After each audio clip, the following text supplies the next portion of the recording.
That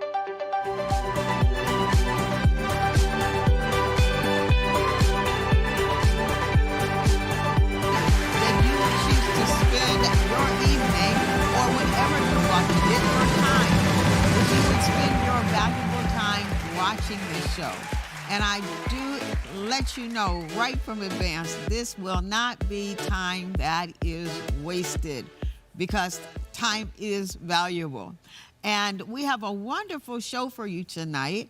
Tonight we are talking about hiding behind pain. We hide behind pain in so many different ways, and we're going to talk to you about that tonight. I have one of my favorite guests on the show tonight, Dr. Shonda Smith. She's been with us before, and you know what? Let's give her just a hand clap right now. Yay! I'm so glad that you came to grace us with your, no, I'm glad you came to break off some knowledge. To break off some knowledge for us tonight. But let me give you a proper introduction. Okay. And so, Dr. Shonda Smith, she's a licensed marriage and family therapist. She specializes in working with women, identity, self-esteem, value, and worth. She is a PhD professor at Liberty University, where she serves as the assistant professor of psychology and and counselor in education and family studies.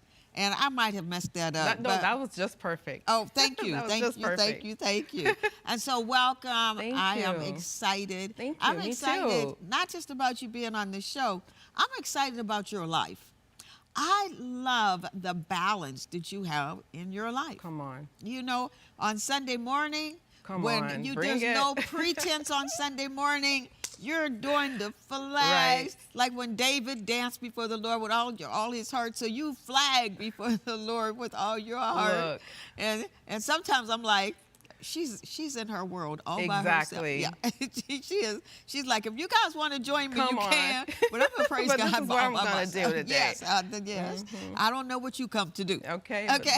Amen. And so, Dr. Shonda. Oh, and so I was talking about that balance. And then on the other hand, you are, like I said, a licensed marriage and family therapist. And doctor, I remember when I was getting my master's degree, and you know, we got our degree, and they have the different schools that the different schools programs of thought. And so when they got to those who had gotten their license in marriage and family therapy, I could not believe how many hours. 3,000 to be exact. I could not. I'm like, what? Yeah. You know, that they had to do, and different, not just hours, but different ways that those hours are spent. Broken into different categories. Some states are like 4,000 hours. So California is about 3,000. That's a lot of hours. Well, think about it. And that's beside the schoolwork. Exactly. Outside. In addition to. That's what, Exactly. But think about it. You know, people trust us. Yes. With their soul. So, you know, we better know what we're doing, and not, as we swore an oath, is to do no harm, right? Right. So those 3,000 hours goes into helping develop us as clinicians. I love what you just said. And I always tell my students, I say, therapists are not necessarily created. They're really born, because not everybody can do this kind of work. Right. There has to be a special grace. And a special on you. empathy, empathy, and compassion, all of that. Because some people don't want to hear when people, you know, and I'm sorry. And patience, too. And patience. Yeah. Oh, and patience. Patience, yeah. Now, because there's two things. First of all, when you say that, have you ever seen the movie What About Bob? No. Oh, my God. It's a comedy. You would absolutely love it. I'll have to check it out. With Bill Murray. It's an old movie. But when my sons and I, when we start talking about our favorite movies of all time, seriously, it's What About Bob? And it's about a guy that needs therapy. But I mean, he's functioning. Yeah. But he needs some help. Right. Okay. You would love it. So next time you Okay, come I'm gonna on, put that on you my can movie list. Put that on your Yes. movie list. What about Bob? What about Bob? Actually, I do encourage, if you ever want to just laugh, but kind of see what people are going through, but in a way, in a light way. Yeah. That's the movie. You'll love it, and you'll watch it several times over. But you just said something. You said all those hours are needed because people are trusting you with their souls. Right. That is, seriously, I know it might seem, not to you, but for some that might seem like Yeah. just a okay statement, Right. but that is a deep, deep statement. There's a heaviness there. There's a weightiness heaviness. there that comes with that responsibility. Yes. So you better believe that you need to know what you're doing when you sit in that therapist chair. And it's just as important as when a doctor goes into the operating Absolutely. room and they want to be fresh. You know, Right. I've not had a lot of operations, but seriously, the ones that I have, or even my doctor's appointments, I always want to be the first one in the morning. If there's, let me get operated on at 6 in the morning while they just had a good night's rest. Refreshed And they're fresh. yeah, got energy. Right. Don't give me no. Don't Right. give me. So, and I know that. But the main thing is, Yeah. people trusting you and those in your profession with their souls is equivalent to people trusting the doctor when they go into the operating Surgery room, table, yeah. and on that surgery table to cut them open, Yep. because in a way, you're cutting You cut in the soul, the soul. too. That's so right. you can see what's in the soul. Yep. Because just like there's some things that have to get. Oh my gosh. Okay. So you've probably heard me preach about this before, but one of my good friends, I won't say her name, but her mom got injured many years ago, and they thought that the thing healed, and it looked like it healed. Okay, I think it was her arm or her leg. But then a few years later, I gotta write this down. So a few years later, she started getting sick, and doctors did not know what was going on with her until one doctor realized that old injury, Come on. even though it looked like it Come healed on. on the outside, was poisoning her on the inside. And they actually had to take her into Yep. surgery, Yeah. open up that wound, clean it out, Yeah. and sew her back together. That's what you do. Look, that's a beautiful analogy. Okay. Exactly what we do, Okay. right? Which is, you talked about people trusting the medical doctors with their bodies, right? And then us, in terms of the mental health profession, trusting us with I call it soul care. Okay. Because there's I a like that. certain vulnerability that comes with that, right? Yes. I like And we that. talked about on previous shows why people don't. Most people do. Why some people don't go to therapists, because they're ashamed, they're do you embarrassed. think most people do? Because I think most people don't. I think because of COVID, it's bringing mental health to the Oh, forefront. yes. Right? Right. So we're getting visibility now. So it's sort of like it's a trending Right. word, like, oh, I talked to my therapist today and my therapist said, right? So it's Right. like, it's a trending word. like So that. that's fine, we'll take it, right? Right. But so there's a degree of vulnerability, and I think some people are afraid, one, to be vulnerable, and that's fine, I get that. Two, there's this sense of feeling your feelings. I said that to you before. And then just there's this sense of being ashamed and The embarrassed. stigma. The stigma. Therapy Yeah. doesn't work. Okay, how many times did you Well, go? even though, let me see, before that, oh, you're going to a therapist? Oh, you must be crazy. Straight jacket. Straight jacket. Because right. that's what mass media portrays. Right. It's the individuals that are institutionalized, right, Right, in the okay. psychiatric hospitals. Let me tell you, that's like a very small percentage of the entire population. The rest of us are everyday people functioning. Yes, and right? you just, We're functioning. We can jump off so many points here. I know, chasing But rabbits, I know, right? But you just said something, and it's so good. Yeah, COVID was bad. Yeah. But all things work together Right. for the good of those who love God, who are called Right. according to his purpose. So COVID took us to the place where the focus was on these children and what it was doing to them, not to have that social interaction. Exactly. Just being at home, and so we just saw, and not just children, but adults too. Right. People who are extrovert, that's how they recharge. Right. Being around people. Yes. And so now we were forced to like shelter in place and sort of isolate, and that was taking a toll. I love what on you some said. extrovert personalities. I mean, for me personally, I'm an introvert, so it didn't matter. I could be at home forever and a day, but that's how I recharge. But that's not a lot. I know people that are extroverts, and I'm going to tell you something that happened to me, and then I'm going to ask you another question. Yeah. But when I was studying for my bachelor's degree, we did a segment on adult personality types. And now I've been an introvert. People might look at me as an extrovert, but that's because of my role. Exactly. But I am definitely an introvert. Yeah. And it actually I get drained. Absolutely. When I'm around Yep. a lot of people. Yep. To the point that I remember when my eldest son moved out, I've told everybody that room, his bedroom, was going to be my room. And I called it my little room. I made it beautiful. And after I would get dinner, because I'm the housewife, the homemaker that makes memories with meals. So on Sunday, after I get the meal, get the kitchen done, I would go up in that room, and seriously, I'd be up in that room like 4 or 5 hours. You were recharging. Recharging. So when I was studying my degree, and we were studying that, I found out what you just said, what that there is a type of person that is an introvert, and when they are around people, they get drained to the place where they eventually have to get by themselves so they can recharge. Right.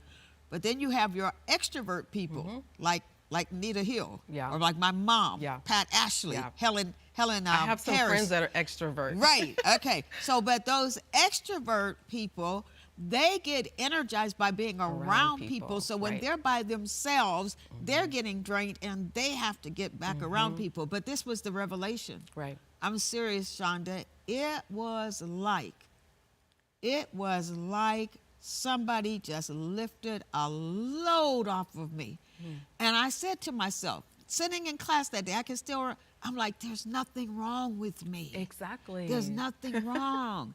And over the years, I've been able to balance that more because, like I said, I had to. But just getting that understanding, I can't That's how you're wired. That's who God made you to be. That's how God made me to be. And nothing wrong with that. And nothing wrong. And like I said, but over the years, because of my role in life, I've been able to not be so far over to the left or to the right, but in the middle. I'm still in that extrovert thing, because I'm like you. Yeah. Send me to bed. Send me to my room. know, right? Just give me some bread and water. I'm good. Because I love bread. I don't eat it, but I love bread and I love hot water and me lemon. Too. I mean, and I'll be fine. Yeah. And so that was just really enlightening for me. So, but on this this hiding behind pain that we're talking about. Last month, was it last month? When Twitch, excuse me, when Twitch committed suicide, we know that struck a chord with so many, because we had seen him on Ellen. I'd seen him smiling and dancing.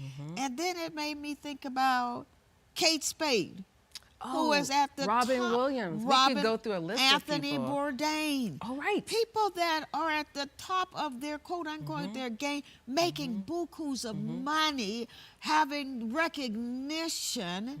And it made me think, and I remember I called you that day, and something stirred up inside of you, and you said, we need to talk about this. Yeah. We need to talk about this, about people. And keep talking about it. And keep talking about it. And because you said it wasn't just hiding behind the pain. You said it a different way. It's time to stop hiding behind the pain. Okay. Because, you hear people say your secrets will kill you. But I'm here to say your silence will kill you.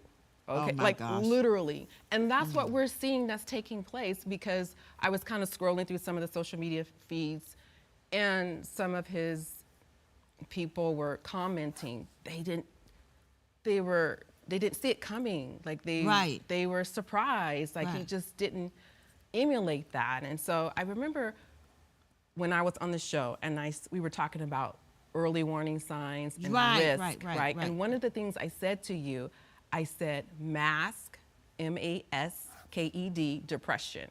And I said, that's one of the things we have to be careful of, because people don't necessarily walk around looking depressed, Right. acting depressed, Right. right? Right. And that's like a perfect example of Right. people didn't know. I mean, People I didn't don't know know. if he was struggling with depression. I mean, we really don't know what was But happening they with didn't know him. he was struggling with With whatever he it was was, struggling with. right? Right. Yeah. So it's this idea, the mask. We put on the mask, right? And I'm not even talking about people necessarily in the church, but people out, whoever in the Period. world. We walk Yeah. around with these masks on, Right. right? Pretending. And I always say to people, you can dress it up, you can Louis Vuitton it, right? You can put the makeup on, but you're hurting.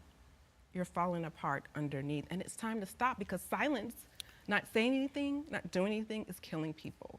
And so many times, I think in analogies a lot. Yeah. So I think about a volcano.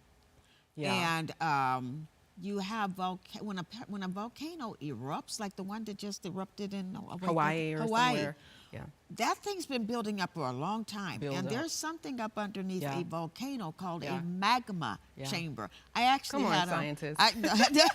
the only reason I know that is because I had a message at the marriage conference one year. Yeah. And the name of it was the magma chamber. And I talked about how in marriages, so many times things are building up. So in a volcano, you have these different gases that are building up over a long Right. period of time. Right. And then they erupt. So, but with people, they can erupt two different ways. Right. They can erupt just in craziness. And some of that stuff that was going on Explode, implode, right? Yeah, exactly. Thank you. See, that's the scientific. The explode, implode. Because some of that stuff that was happening on planes, Yeah. when people were beating each other and just going, That was a breaking moment for those individuals. exactly. Right. And you have the thing, the straw that breaks the camel's That back. one, yeah. But I always say that straw doesn't weigh anything. Right. There's so much other stuff that's on that person's back that they can't take one One more thing. thing. So when you got stirred up, and I mean, you got more stirred up than I have, because you're usually nice and calm, like the therapist. You got really stirred up I that couldn't day. deny Tell it. me, talk to us about that. When I found out about it, and of course I didn't follow the individual, but it was just something of hearing the story. It just resonated something so loud in me. I was like, I gotta call Pastor Shar. Yeah. And I'm so glad you I did. cannot just sit on this and pretend like I just heard something and just move on. Because you have something to say about it. You're not just gossiping. You have some cures here. You have some things that we can look at. It's just like we can't continue to shove it under the rug. Yeah. We can't continue to not say what it is, name the thing. We can't continue to hide, as I said earlier, and wear the mask. And so we have this thing in psychology is that, okay, if it's working, solution-focused theory says if it's working, great, it's working for you, then do more of it. But if it's not, you gotta adjust. You gotta do something different. So this being silent thing, we're seeing. And these are people that are known in media. We're not even talking about people that are unknown that are taking their lives or struggling with whatever it is. Right. Silence would literally, silence is not the solution. No matter what whatever walk of it life, is, it's not the no solution. matter how much money you have. It's not the solution. And people say, well, time will heal all things. Yeah. No. Time alone does not heal all things. Time plus doing something about it heals. You got to do something. You got to say it. That heals things in addition to time, Right. So I was just stirred up that day because I feel like that this is going to be a trend where people are just going to just exit out and thinking that's the solution. And it's not. that individual still had more purpose here on earth. Yeah. That's called premature death. I'm sorry, I'm just going to say it. I am right? totally in agreement. What I'm thinking about is people recognize physical pain, Yeah. but pain is pain. It doesn't matter. Pain doesn't discriminate. Color, gender, whatever. It all Yeah. feels the same. And right? you can be in psychological pain, soul pain, emotional pain, pain. mental pain. Even Mental. sometimes people are tormented in their thoughts. Right. That spiritual component of the it. spiritual component. Right. Sometimes it's the pains that they can't get past the past. Mm-hmm. I started watching this movie last night, but I just said it's too late at night for me. But they Yeah. were just talking about something that had happened to them Yeah. when they were young Yeah. girl now, and they kept on going back to the lady. She's an adult lady, Right. and she just had her head down, and she was going through these thoughts, and I'm like, I can't go to bed on this. Yeah. Yeah. But once again, it just showed she was in pain. So Years later, as an adult, as still an dealing adult, with something and that she happened. was a kid, about Mhm. 5 Right. years old. Right. But this was, and she had her head down. She's crying tears, and like I said, then I just cut it off. But there's so many different ways that people hide behind pain, right? And I understand, you know, Right. like I said, being in this field, and like I said, not everybody can do this type of work, and people come to you and they trust you with their vulnerability, you know. But it's painful to deal with or to face whatever it is that you're facing. Yes. I mean, so much so that, you know, the mind body is connected, right? So to feel the emotions and the thoughts that are connected to you, feel it shows up somatically in your body, right? So some people don't want to feel that, right? But the issue is that, and I said this to you before, when we don't transform it, we're gonna transmit it. Oh, yes. Right? Onto our relationships. Exactly. Right? Whether we're Right. aware of it or not, we're transmitting. What are you transmitting? Right. Right? What are you How are you pouring out? showing up in the world? Yes, Right? right. So, like as I said, time alone doesn't heal all things, Right. but it's doing something about it. And I understand that for some people, what happens to them as a child, they couldn't control it. And what I say to them is that, okay, so now what do you want to do about, how do you want to transform that pain now that you are an adult, you're in the the driver's seat of your life? Because we're looking at, you're in your present, but we're looking at your future now. Okay. Right? So do you want to function the way that you are now in your present, in your future? Here's an opportunity, right, to transform that and not stay in that, right? And that takes courage to go through the valley, right? So when you're talking to somebody, do you actually take them back to those situations? Sometimes, and what's necessary? We go back when it's necessary, and we Okay. don't stay there. Okay. And it doesn't necessarily mean we got to go back and we have to just do this whole massive introspective of every single thing that happened, but just Right. what the Holy Spirit is highlighting. Like, Okay. it's this. Right. So I can't do therapy without the Holy Spirit, because I was getting ready he's to the say that. therapist, right? Right, right. And so I have to make sure I'm in the same place and align with the Holy Spirit. Okay, Holy love Spirit, that. I hear you, I hear you, I hear you. And so I ask certain questions because the Holy Spirit is leading me to ask certain questions because he knows the root. Right. Right? No, that is you know, that is truth. That is speaking to truth, and it shows the importance Yeah. for me Right. of what kind of therapist you go to. Yeah. Because once again, going back to your analogy, they are entrusting you with their souls, where the Holy Spirit has that spotlight Yep. into the soul. Yep. And so when the Holy Spirit is speaking to you, it's not that different, Shonda. There have been times when I have been giving a message, and at the end of the message, there's an altar call, and the Lord has told me, go speak a word to that person. Absolutely. Now, I've had people speak words to me, and I'm like, in my mind, I'm like, you are so far off. They're like, oh, I know you're going through something, and da-da-da-da. And I'm like, What are you talking I'm like, about? what are you? So I know how important Yeah. it is. So what I'm saying is, so when I'm giving a word to somebody, Yeah. I have to hear from God. Yeah. Because I never want somebody to be in a situation like, Yeah. she was giving me that word, but I wasn't receiving it because Right. that wasn't me. Yeah. So you have to hear from God. You have to be open for you as the therapist to hear. Because Like a conduit, a channel. a channel, To flow because you're through. doing that soul, Yeah. and I'm doing that spirit at the altar call. But Doctor, in my life, I think, now you can correct me, I think that people often hide behind pain with comedy. And maybe that's why you hear so many clowns that commit suicide. Yeah. But I think they hide behind pain with comedy. I think, now this is my opinion, that people often put people down continually Oh, yeah. and are always critical because they're hiding behind pain. They're hurting. Yeah. I think that some of the eating that we do, Oh, absolutely. that's why I think that's why it's called comfort food. But Yeah. talk to us the different ways people hide behind pain. So let me just sort of just speak to a little bit about the food, right? And you remember that show, The Biggest Loser, and how the coaches would take them to sort of take them aside and sort of like, what's the story? How did you get from here to here, right? And then you begin to hear them talk about trauma. Right. A loss of a loved one, individual, and so food became this friend, well, not really a friend, or comfort. Companion, right? And so I agree. That's one of the ways that people hide behind is food. Like you said, humor. I think people hide behind sort of like how do I say this?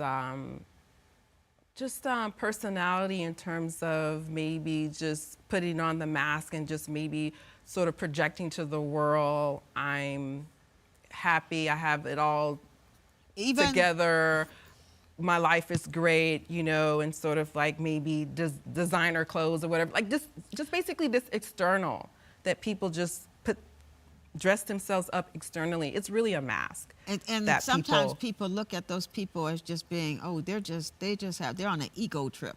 Yeah. And they're not on an ego trip. Right. They're hiding something that they don't want people to see. I call it compensation. For something, so it's like what you put out in the world is that it's one way, but really internally you're compensating for something internally, which is, like we talked about, pain and hurting. And so low self-esteem. Yeah. Okay, that can, now you have to correct me, but I think that's a pain thing. So low self-esteem, we have alcohol, right? Oh, we have wow. drugs. Okay. People go to these things. It's not just food, but it's these substances, right? Okay. Because it's masking the pain. And it's dulling. And it's giving them a way to sort of escape. Yeah. But it's in the moment, you're escaping. But then once you're sober, the pain is still there, or whatever it is still there, right? So that's another way. Those are some other ways that people hide in their pain. I don't know a lot about drugs, but I remember watching a doctor on TV, and he said something about drugs that I've always thought was fascinating.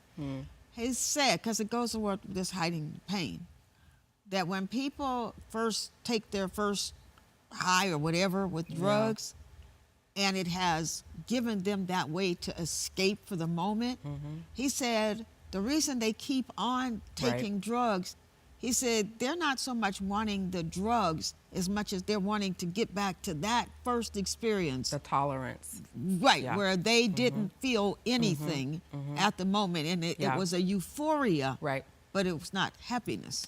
Yeah, so it's like, but it requires more of that now. And now you got to do get more. that, to achieve that same initial effect when they first took it, right? Right. And so that's a neuroscience thing, and that we call it the reward center part of our brain, which the dopamines, the endorphins, like the things that are produced in us naturally through physical activity, exercise, right? I always tell people, you don't need to get on drugs. You just go work out, right? Work out, or whatever your physical thing looks to you, and you automatically, that part of your brain, as I said before, the reward center part of your brain releases those dopamines, endorphins, serotonin, which is a mood stabilizer, right? Okay. So these sort of alcohol and drugs sort of mimics that, but not necessarily it's a healthy way to, So when someone comes to your office, I'm sure they don't always know why they're there, but they know they're supposed to be there. Yeah. So what are some of your first steps that you do with people? So my first step is I really like I call it person-centered. It's just a really, kind of like what we're doing right now, is really cultivating a place for them to come and feel safe and comfortable and not feel like they're going to be criticized or judged Okay. for whatever they're about to tell me. Right? Okay. So I do a lot of listening in maybe the first 5 or so sessions because I want to know the story. What's bringing you here? Of all the places you could be, you're on my couch. Right.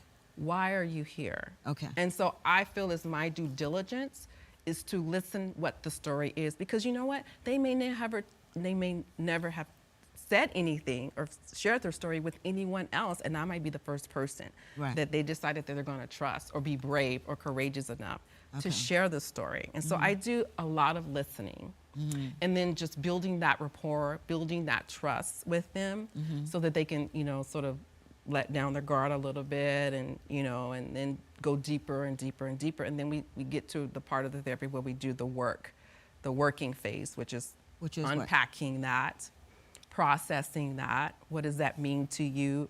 Where did this originate? Like making the connections, because a lot of people come to therapy thinking these habits that they have, the things that people have said to them, and those not in a necessarily good way, that's who they are, right? And they sort of, well, then I'm just going to become that. But then it creates more pain, right? And then they're in more patterns. They're choosing certain things. It's sort of these cycles, right? Okay. But it's hurting them, and so they get sort of what I call a hit the wall. Like, so why do I keep ending up here? Right. And I think for some people, when they hit the wall, it's time to do something different. Sometimes it's and they like reach out. Sabotaging, self-sabotaging. Seriously, I thought about this. I think because when we were talking today, and when you sent me that text about hiding the pain, I started thinking even for myself. Okay, what kind of pain do I have that I am masking? And then it took me to a place where I have asked myself different times. Yeah. Why do I do this? Why do I do what I do? Why do I do what I do? And I almost want to go to Paul and preach that, but I don't want to go there. Right? Okay. But so, like, for me, I love pressure. Yeah. I mean, I you thrive in it. Yeah. I thrive on impossible situations. It gives me the chance to call on God, et cetera, et cetera. But then there's also some situations. I'll give you a good example. So our 50th wedding anniversary is coming up. January 27th, my husband and I will be married for 50 years. Can I believe it? That's so awesome. And so on the 29th, the church is having this big banquet for us at the Ontario Hilton. And if anybody out there, if either my husband or myself has touched your lives and you would like to come in and celebrate with us, you can call the church office and find out about the tickets, 909-427-0478 or 800-5356-LOVE. I think I got that right. Wow, you remembered. I hope I did. I used to be a director assistance operator back in the day when Numbers, people still called and said, "Oh, what number, please?" Anyhow, so now this is like 2.5 weeks from now. Yeah. And over the last few months, I gained weight. Okay. And that's because my son, one of my sons, was all my sons come over to the house on Sunday. Okay. And I make a big dinner. That's normally the only day of the week that I will cook. Yeah. And then one of my sons, I won't say which one, continually was going to Mommy Helen's, getting her sweet potato pie. And there are some desserts I can resist, and some of them, you can resist anything. You choose not to resist. Okay, so I'm eating sweet potato pie, and I'm thinking, now, you need to let up on this because you're gaining weight. And then the famous thing, I'll start on Monday. Yeah. And then I'm like, no, Monday is not the best day to do this because you have leftovers. Right. Tuesday's the day to start. And then I'm good. Bottom line is, I've done this my whole life. People see me small, but they don't see that throughout the years, I'll get bigger. I can still fit my clothes as long as I can fit that size 4. Yeah. But you can have somebody that fits a size 4 nice. Right. And you can have someone that fits a size 4 and like maybe you need to go to a size It's 6. kind of tight. Right. But I made a commitment to Yeah. I'm getting my therapy session right now. So I made a commitment to myself a number of years ago that I would never go to a bigger size. Yeah. Okay. I'm like that. I'm not doing that because if you go to a bigger size now, you can go to another bigger size, so I'm not doing that. But sometimes I'm like, why do I push the envelope when I know I'm not going to be happy? Because when I'm overweight, now my overweight, some people look at me like, That's nothing. please, Right. you know, like please. Yeah. Okay, but no, if you can't fit your clothes the way you want to, and I don't like tight fitting. What's the? You like a little bit of room. You I know, like. when you're- I'm gonna say more. I'm gonna say it bigger than that. I don't like. There's a word for it. I can't think of it right now. Hoochie mama. Hoochie. Oh, okay, I don't yeah. want to look like a hoochie mama. I'm sorry. I don't want to look like a hoochie mama, and neither does my husband. Yeah. So I don't want my when you look at me from the side, I don't want it to be like that. Yeah. I want it to be down. Yeah. Anyhow, so, but the point is, I just asked myself this a couple weeks Yeah. ago. I'm like, why do I push it? And I know, because I know me now. In two You and a know half the weeks, answer. I will fit that. Whatever dress I wear. Yeah. I will do whatever it takes, and I know that I will do it. Yeah. But it's not, so it's with different things in life, the Yeah. pressure. Right. And I'm like, why do I take myself to that Right. place? The pattern. Yeah, there's habits. a pattern in my life. Why do I take myself to that place where it's like me against, Yourself, maybe. well, see, now you say that, you see, you made it plain, but like, okay, it's like me You against said this it. breast. You preached it. The enemy in me, right? Right, the enemy that's in me. Right. And so, seriously, I was going to call you about a month ago. I'm like, why do I do this? But that's what you need to just figure out what that is, because most people that come into therapy, they're unaware. They don't know why they do what they do. And that's part of when we don't deal with it. It's part of the mask, and it just gets suppressed or repressed. But I know pushed why I down. do it. So I do it you know because why. I Okay. like the pressure. But it Then why do causes you like me the pressure? But yeah, because it causes me pain.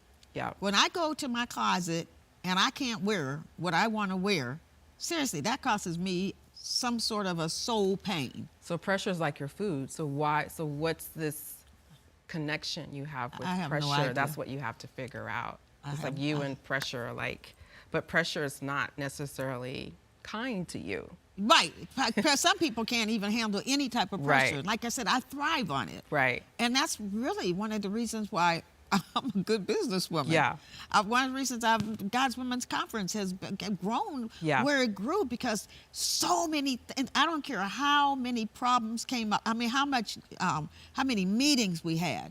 You know, we'd have all these meetings that we're gonna do this. And I would tell my staff, I'm like, listen, we need to take care of everything that we know, because there's going to be a whole lot of stuff, Yeah. the unknowns that are going to Right, come up. A right. speaker at the airport. Right. And nobody's there to pick her up because of this or whatever.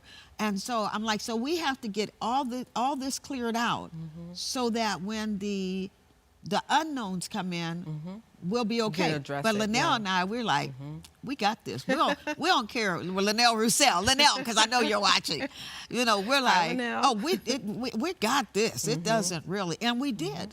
Yeah. But we did, because we knew how to pray, but we knew how to think. And the pressure didn't make us go, oh my God. You know, the So, sky is falling. Yeah, Here's so not that you have to answer it. I will But it's answer just it. a thought. 'Cause You Okay. may not know the answer. I don't know the answer. But you mentioned that you thrive on pressure, and I wonder if somehow, somewhere, you're sort of hiding Obviously. in pressure. Say that again now. Like hiding in pressure. Hiding in pressure. Because when we talk about hiding, oh, in hiding pain. something else. Now that's good. but we don't have to get into it. No, but right? that's You really know, good. That's something. It's good for, wait a minute. It's good for the outer. exactly. For things that happen then, Right. because you Right. know you can say, Right. you know, we did this You, at the you, end of you the thrive in conference. pressure, Right, but but is I there don't an know the element, inner exactly, part. The inner part. exactly. Okay, yeah. 'cause There's a yeah. certain element where it's really not thriving, but it's really sort of maybe hiding, maybe. Yeah, and I need to. Figuring that out and asking the Holy Spirit to reveal that to you. Okay, so that's the remedy, because there are people watching. Like I said, my book, my life. I feel like no matter what you're going through, Yeah. somebody else is going through it. So I don't try to hide those things about my life. Yeah. I'm like transparent. I want to be transparent because if I figure like if I can help to unmask the me, Right. there may be somebody else. It'll release someone else. It'll release somebody else to say that Right. same thing. Well, maybe see, I reckon. So like for me, when I'm well, there's so much. But Yeah. no, I actually applaud you for that. Because I was in a conversation earlier today where we were talking about this very thing, hiding in pain. And one of the individuals said specifically that it's time for people with titles. Okay? The pastors, Right. teachers, fivefold ministry, all of it. Yeah. I don't care, whatever. And some of them, I'm not talking about anyone in particular, right. are very good at masking their pain. Right. And you know why You I know. love what you said about people with titles?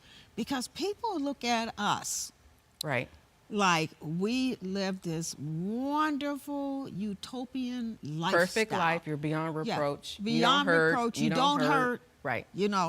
Or You don't cry. You don't cry. Well, I don't cry. If I cry, something's really going on. If I'm crying, most of the time it's something's going on in your heart, and I'm being empathetic. Yeah. But my dad taught us, Yeah. no, you suck it up. Right. Somebody beats you, basically, you better win that fight. Yeah. Don't come home and tell me until you got win the fight it, right? and you didn't Yeah. win. Right. And but people people look at people with titles as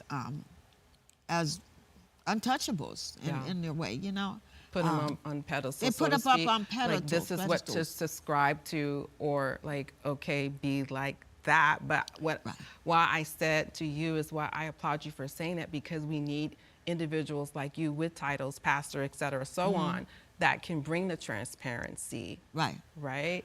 I think so that people can get free, people can get delivered. Right? Exactly, because it's so many different things. Oh, I'm going to bring up something in a second with titles. The thing that I always say is, for people with titles, don't believe your own press releases. Yeah. Okay. Oh, that's good. Yeah, I've been saying that for years. Do not believe your own press releases. God has given, and this is why my husband gets on me about starting sentences, but my mind moves so fast. Yeah. But this is why oftentimes people will get used by the Lord for a while, and then there's no anointing on them, and you can sit in the audience. Yeah. So many times I've sat in the audience and I've listened to somebody. I see this more with singers than even with preachers, and you just singing the song. I don't see any Holy Spirit Jesus on you, and you don't say it out loud. Right. But then there's sometimes people are up on the stage. Last week we had one of our bishops, I can't think of his last name, Mick something, and he just did praise from the seat, right from where you're sitting. And it was one of the most awesome praise experiences, no music, that I have ever been in the presence Anointed of. don't need no music. Exactly. Thank you. Like when you're flagging. Don't need no music. So yes, I think that whether it's people with titles that need to not hide, because what happens behind closed doors? Yeah. That's that real person. But, see, the thing is that when the crisis happen, or the news break, and then we hear something about this individual that happened, and everybody's surprised about it. Well, that wasn't like overnight. I imagine God was dealing with that individual, right? Yeah. The magna, right? That's that magma chamber. God deals with us. It's really no one's business. I'll just say that. It's between you and the Father. Right. And he deals with you. Come on, let's get this area of your life. Come on, let's deal with this. Let's deal with this. And what happens is that we don't want to deal with it for whatever reason, and then the magma happens and it explodes, and then there's the controversy. Oh my gosh, I didn't. And so I just feel like people in the fivefold ministry carry such a weight, right? And there's a responsibility that I think it's not just taking care of people spiritually and modeling that and leading people in that, but also leading people from a holistic perspective, like taking care of your soul too, to the point of being transparent. Yeah, I'm struggling with this, right? And, so that's my point I'm making. And I think that would release people and free people like, oh, wow, they don't have it all together, or they're not perfect, or they're whatever, right? Okay. That people they don't have to subscribe to this image that really doesn't exist.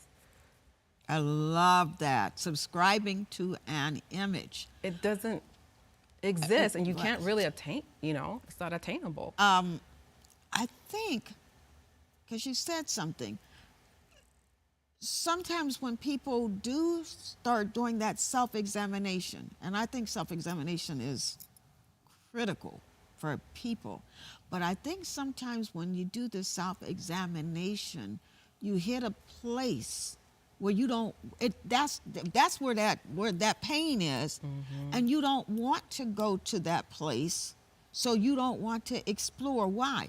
And it's not that different from when somebody sees something on their physical body, they feel something. My friend, her uncle fell off the ladder, and he got his hand cut, and it started getting infected. And everybody was telling him, you need to go to the doctor. But he was so afraid to see what the doctor was going to say. That part. He ended up dying because his body poisoned. And so I think it's the same thing. It's the same thing. The physical is the mental. It's connected, Yeah. right? So it's the fear. It's the enemy doesn't really want us to be free. He wants us to stay in bondage. So he strap on us to keep us weighted and, keep our mouths closed so we're not, getting free from that. But, part of it is the spiritual component, which is fear, pride, let's just face it. It's the pride of life, you know. As I said before, it's being ashamed, right? But being isn't embarrassed. that pride even sometimes based on fear that you can't allow that person to really see you, so you have to... mask it. Mask it with especially pride. if you have a title, right? And especially if you're known worldwide and, But I'm going to go past that, doctor. Yeah. Because you have the same thing in high school where kids, their title might just be to be popular. Yeah. It's not a real title, Yeah. but they have that title of being popular because you really see this with young people. I mean, in all walks of life. Yeah. But you see the movie, the Mean Girls movie. Haven't watched it, heard of it. Yeah. Okay. I've seen snippets of it. Yeah. But the pieces I've seen, they were walking in pride. But there was something there was something going on in their homes. Right. Okay. So, I have another friend, God's Women's Conference girl. I used to, God's Young Woman, I used to talk to her. She had gotten raped. Her mom said, would you talk to my daughter? She had gotten raped younger in her life. She wanted to make sure she never would be in that place again. So now she's eating, not for comfort, but she was just trying to make herself unattractive. Right. She was wearing these big clothes, everything she could to make herself. To hide herself. To hide herself. And so... That's a mask. Right. I'm just going to hide myself so I'm invisible. So I don't look So good. no one notices me. Right. And even if they do notice me, I will not be appealing. Right, exactly. I won't be appealing. Right. So when somebody gets to this place, when should people see a therapist? I mean, like my motto is everybody should see a therapist. Maintenance is what I call it. Yeah. Oh, like preventative medicine exactly. or maintenance? Why do we have to wait till we get to like crisis or whatever? It's like intervention rather than prevention. Prevention rather than intervention. You know? So like your yearly checkup, maybe that's a better analogy. It's the beginning your of the yearly year. checkup, you go to dentist every 6 months, go to therapy for, I think just that's to check awesome. up. Yeah. I think that's awesome. Now, where's your office at now? So right now I'm doing telehealth. So I'm not seeing clients yet virtually, but my practice is based in Riverside, and then I have one in Orange County in Irvine. So So people could actually get an appointment with you to Yes. talk to you via. Now, when you talk to the people, do you give them instructions? Try to be in a place by yourself, or Confidential. Yeah. no, not you, them. Oh yeah, absolutely. That's like one of the sort of golden rules. You know, it's Okay. like they have to be in a place by themselves because I have to uphold confidentiality of what Right. we're talking about. And you So- want them to be able to open up. right. Okay. So, Okay. and that's one of the things we talk about. One of the first things we talk about during the the intake process. So, Okay. Now I know your schedule is like super, super full. but I do consultations. I don't Okay. take everybody. Because Okay. So because here's my thing. I feel Okay. like I'm called to certain people. Ooh, I like that. So for me, it's not about the money. Okay. It's am I called to speak into your life? And that's why Okay. I do consultations. I And I like ask that. certain questions, pointed questions. And then Okay. by the time I'm done, it's about 15 minutes or so, I have a sense like, okay, yeah, you're a fit. Because really, here's the thing, therapy works. I'm gonna say that. Okay. It works if it's the right person, right? Okay. Okay. And so I say to individuals, if it's not me, I will help you find someone because I really want Okay. you to have a really good experience with therapy. Right. I might not be your fit, but I have some people, I based love on that. what you're telling me, these are their specialties. Let me get you connected to these individuals. So I want to encourage anyone that's out there and you're sort of thinking about therapy, not quite sure, or those who tried therapy and you didn't have a really good experience, circle back around because therapy can work. It's finding the right person. And you might have to interview. When I say interview, I'm saying do a consultation. It takes about 15, 20 minutes. We all offer it for free. You might have to interview more than one therapist in order to feel like, okay, there's something in me that resonates with this person and I feel like I can trust this person or I'm comfortable with this person. So it's about finding your fit with a therapist. So don't give up on therapy because it can work. I love what you said. Don't give up on your fit because it's like Mm-hmm. when you go shopping and the lady asks, what are you looking for? Right. And I have to say this so many times. I don't know, Right. but I'll know it when I right. see it. And that's I'm getting ready to go down to the garment district and try to find the Find what you're address. looking for, not what know I'm where- looking for Right. this anniversary. Right. I have no idea what I want. But I don't- you'll know But I'll it. know it when Right. I see it. Yeah. So do you give out your website, your phone number? So my phone number is 951. I don't know if they're going to put it up on the screen. They will. Okay. 951-343-7193. And my website is, I'll spell it phonetically for Okay. you. It's the letters F as in Frank, L as in love, F as in Frank, and then the number 2, TWO.org. So it's Finding Love for Today Women's Organization. It's just those letters. FLFTWO. Yeah. Finding Love for Today Women's Organization. Oh, That's what it okay. I was stands like, for. okay. Finding Love for Today Yeah. Women's Organization. And even if I don't take people on as clients, I do still spend time with individuals finding out what they need. And then I like to connect them to other resources. Okay. So I feel like that's my heartbeat too. It's not just like leave them hanging. Like, no, I won't take you as a client. Good luck with that. No, let me help you. Let me ask you. Some other So, resources. like I said, on the macro, I believe Yeah. everybody needs to see a therapist at least once a year. Okay, I truly One believe session that. once a year? Okay. Okay, you said every 6 months, just like like Yeah, we get our yeah, teeth paid. So at yeah. least try. But you're shaping my worldview Yeah. of this. Okay, but on a micro, I would think that there are some people that definitely need to run to do not pass go, do not collect $200. Straight line, Straight beeline, line. beeline. People, now you Yeah. can correct me, but I would think people who have gone through a divorce. Yeah. I know, I'm going to tell you, I've said this before, I have a lot of friends who have gone through divorce. And of all my friends who have gone through divorce, I probably am going to have to say only about 10% of them really have gotten healed. And that divorce Yeah. might have been years ago. Yeah. And so divorce would be one. When someone close to them dies, especially a spouse, a Right. child, Yeah. a parent. Yeah. Now, these are what I'm seeing. Yeah. If someone's been raped, Trauma, crisis, molested, life that kind of changes, thing. events. Okay, yes, life-changing events. So I think that's the micro. Stressors. Stressors. When you say stressors, what do you mean? Like financial stressors, emotional stressors. Maybe you're in an abusive type of relationship, emotional abuse, physical, all of that. That financial stressors, you know, a divorce happens, I think it's 50% of the time. So my dissertation, I did my dissertation on one of those pieces of what really? sort of Talk are to the us. factors that contribute to divorce, and finances was one or two.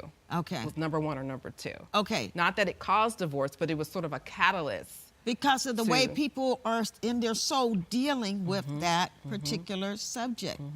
I'm going to go someplace deep even. Okay, let's see if I follow you. Well, no, that's not even that. But like if a man is continually into porn, Oh, absolutely. there's something Yeah. that's Like you can't, yeah. Go You on. cannot not do anything about that because it gets progressively worse. Right. And I find that you cannot not do anything about that. Okay. It gets progressively worse. Right. And so I find that individuals that struggle with that, maybe the spiritual door got open to maybe they were molested. Okay. Maybe they were raped or Right. something that happened Right. in their lifespan. Right. Where they got introduced to something that they shouldn't have gotten introduced, because children are supposed to be innocent. That's and right. someone came in and stole that innocent, and it left an open door for the enemy to come in, and that's how we get Wow. these spirits of lust and all of that. And Right. when we don't transform that, now you're an adult dealing with this spirit of lust where the Right. door got open when you were a child, Exactly. right? And it Wow. didn't get transformed. Right. And you could take that same thing with these Whatever it is. serial killers. Right. Where they kill only people that look like their mother or their stepmother. I mean, there's so much that you guys It's an deal with. attachment issue. Okay, say that again. Attachment theory issue. Children are brought into this world. This is the way God designed it. Uh-huh. In this family system, they're supposed to nurture and bring warmth and limits and structure and all of that. Everything that a child needs, so then when they become an adult, not that they have everything, like they know it all, but they have like a foundation to adult in the bigger world. And sometimes when children come into this world, they don't get that secure attachment. That's what babies need. They need security. Right. They need warmth. They need cueing, praising, loving, stroke, all of that to communicate. Because children babies can't communicate, so they communicate through their senses, right? So Okay. to leave a baby there and not Well, love- they talk about the touch aspect, Yes, even with yes. newborns, and how it would actually lead to death. it's there was a research study. It's sort of like a failure to thrive. Right. Yeah.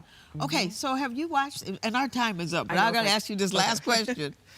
And we need to get you back, because I have two questions for you. One, let me make a thing so I know where I'm going. If we had like a live audience when you came, the next time you come, could we do something would like love that? And that. people could actually ask Yeah, you questions? absolutely. Okay, so you heard it first here. We're going to let you know in plenty of time Yeah. when Dr. Shonda will be here, and you can come in person and ask your question. And then she can do a follow-up with you later. She'll give you something. She would love to have that. Because just like I just opened up and I didn't tell, you know what? Let me tell you what just happened one time. I had a friend, well, I still have this friend, and she's a really good friend, and she would call me and she would say, every time me and my husband get in an argument, he says, well, Pastor Sharp, and I was Sister Singleton back then. Yeah. Sister Singleton wouldn't talk like this. Sister Singleton wouldn't do this. So she told me so many times, I got on the phone, I called her husband. I'm like, listen, you don't live in my house. Yeah. And you have no idea how I might talk to my husband. on. You don't know how I live, how I think. not cookie so cutter, is stop it? telling your wife Right. what I would not do. Anyhow, so we'll let you know in plenty of time when we're going to have Dr. Shonda, because this would be an awesome time for you to come, and she could even point you in directions that you need to go in. Yeah. Have you watched any of the Harry and Meghan, Prince Harry interviews? Of course. Okay, because I'm you a know that fan. book. Because when I'm a fan of theirs too. Yeah. I mean, they're like, I love both of them, and I don't care how much they get blasted. He has gotten some stuff off his chest. Yeah. Ooh, so a documentary that I want to recommend people to watch that he executive co-produced with Oprah Winfrey and some other producers. It's called The Me You Don't See. It's sort of a documentary. I think it's like maybe 9 episodes where they follow individuals, their struggle with mental health. Oh, okay. And so Prince Harry talks very candidly about his mental health, as well as Meghan. Oprah Winfrey talks about her struggles with mental health, I think Right. with Lady Gaga, as well as some unknown people, meaning people that are not everyday people that are not in the spotlight. And I thought it was phenomenal. So The Me You It's Don't on See. Apple TV. Oh, and it's on called Apple TV. The Me You Don't See. Okay. It's like a 6, 7, 8, 9 I'm part going to watch that documentary. before we have you come again.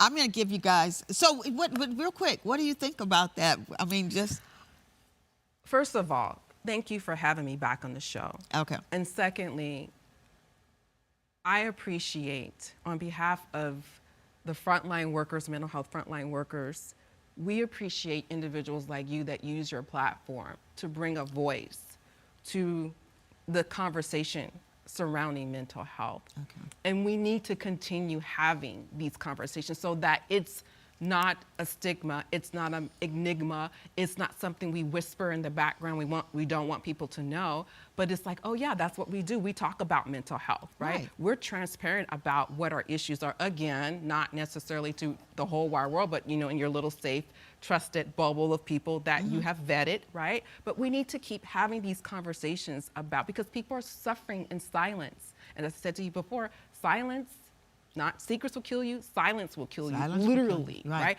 So we right. need to keep cultivating, having these conversations, whatever the conversation is surrounding mental health, so that people can start to see like it's okay to talk. Right. Open our mouths and let's just say what it is, right? Again, Yes. time alone does not heal all pain.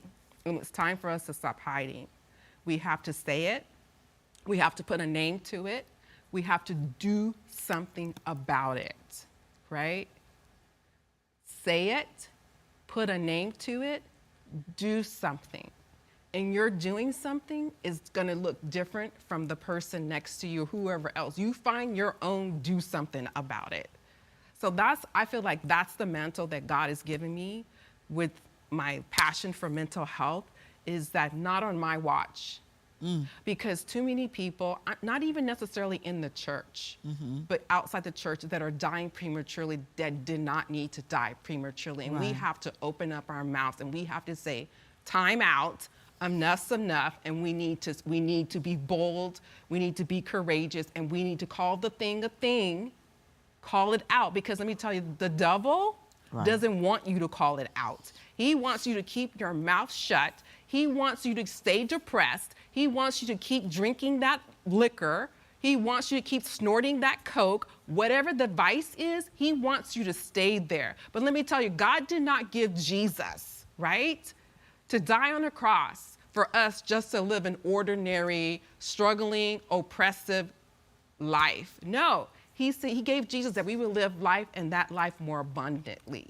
So I feel like that's my commission. It's like, no, time out. I'm gonna call the thing a thing. If you like me, you like me. You don't, you don't. But you know what? This is for the people that can receive it and hopefully get their freedom, their healing, and their deliverance. I feel like that's my mantle. That's what I'm here for. So anytime you want me back and we're having conversations surrounding mental health, I am here, and hopefully I can bring some of my colleagues to come and join the conversation as well. One of the blessings, one of the things that I'm thankful to God for is for you, because I have said this on this show so many times. When we are when we're spiritually sick, we go to the doctor. When we go to church. Yeah. When we are physically sick, we go to the doctor. I've said it over and over, but we are 3-part beings. God made us spirit, soul, that psyche, that mental, the emotion. Yep. God made us spirit, soul, and body, and so we can't neglect Right. that soul. And so for God to bring you so that we can deal with that. Because I've dealt with the spiritual on the show a lot of times. Absolutely. I mean, and the physical, I've done weightlifting. I've had cooking shows. Talked about how we could cook better, eat better. Yeah. But so now God has given us It's time. And you know what? It is so amazing, Shonda. There's so many times. It's not just with me. Everybody. So many times, what you ask for is right there in your midst. Yeah. Okay. You grew up in Loveland. Yeah, right, okay? right. It's sure did. right there. You just have to tell God what's on what's your passion. Yeah. And this has been a passion. Yeah. I like what you said. If you don't tell somebody you're in pain, you're just going to continue to be in more pain. Yeah. And Dr. Shonda's, she said her phone number was 951-343-7193. And her website is F like Frank, L like Lion, F like Frank, the number 2, W like woman, and O like Oscar. And so that's her website, so you can reach her there. I am just thrilled that you have joined us tonight. And don't forget, my husband and I would love it to have you join us at our 50th anniversary celebration on Sunday, January 29th. We'll have to talk about marriage one time. I love talking about relationships. Yeah, relationships. From a single perspective. From a single, you know what? I got things to say from a single perspective. We will do a show on that. Single perspective, married perspective. I got things to say. Yeah, and I keep on saying I'm going to write. That's going to be one of my future books. Yeah, you should write books. Yeah, because I've learned a lot in 50 years. Yeah. Yeah, and we're going to do a show on that. So anyhow, thank you so much for joining us. If you have any burning last words more than you just preached, but do you have any burning last words you need to say? With God, all things are possible. Okay, I'll leave it at that. Okay, God is the great healer. He's the ultimate healer. Jehovah Rapha. He is the God who heals, and that's in the 23rd Psalm. Come on. When it says, you know what? When the Word of God says in the 23rd Psalm, He restoreth my soul. Do you know what that is? Yep. Jehovah Rapha. There's 7 Jehovahs in that 23rd Psalm. I'm not going to start preaching right now. But so thank you for joining us. As I said, we'll let you know when Dr. Shonda is coming back again. We're going to have this place filled up with people, and so thank you, and we will see you next week. Thank you for joining us for the Charlene Singleton Show. Bye-bye.